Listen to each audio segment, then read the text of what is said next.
আজকে আমি ক্লাস 8-এর, এটা হচ্ছে ক্লাস 8-এর একটা প্রশ্ন নিয়ে আলোচনা করব। প্রশ্নটা হলো যে ভারতের রেলপথ স্থাপনের পেছনে ইংরেজদের কী উদ্দেশ্য ছিল ব্যাখ্যা করো। আমরা মোটামুটি সকলেই জানি যে ভারতের রেলপথ ইংরেজরা স্থাপন করেছিল, কিন্তু তাদের উদ্দেশ্যটা কী ছিল, এটা হচ্ছে আমাদের প্রশ্ন।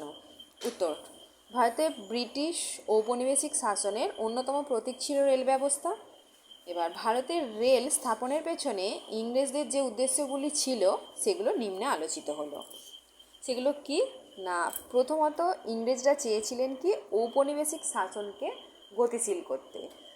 দ্বিতীয়ত 1853 খ্রিস্টাব্দে লর্ড ডালহৌসির আমলে রেলপথ নির্মাণের প্রকল্প শুরু হয়। ডালহৌসির মূল উদ্দেশ্য ছিল কি এক অঞ্চল থেকে অন্য অঞ্চলে দ্রুত সেনাবাহিনীর যাতায়াত নিশ্চিত করা। আর তৃতীয়ত কি বন্দর, শহর ও বিভিন্ন বাজার ও কাঁচা মাল উৎপাদনের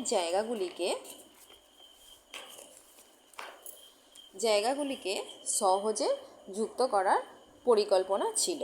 চতুর্থত ভারতের বাজারকে ব্রিটিশ পণ্যের বাণিজ্যের উপযোগী করে তুলতেও চেয়েছিল ব্রিটিশরা। এবার উপসংহারে বলা যেতে পারে কি ঔপনিবেশিক আর্থিক উন্নয়নের বদলে ব্রিটিশ সরকারের স্বার্থ রক্ষাই ছিল রেলপথ নির্মাণের প্রধান উদ্দেশ্য। প্রচুর ব্রিটিশ পণ্য বন্দরগুলি থেকে দেশের ভিতরে রেলপথের সাহায্যে পৌঁছে দেওয়া হতো।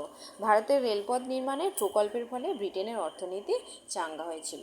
এখানে বইয়ে অনেকটা বড় করে দেওয়া আছে, তোমাদের সুবিধের জন্য আমি এটা ছোট করে লিখে বোঝালাম।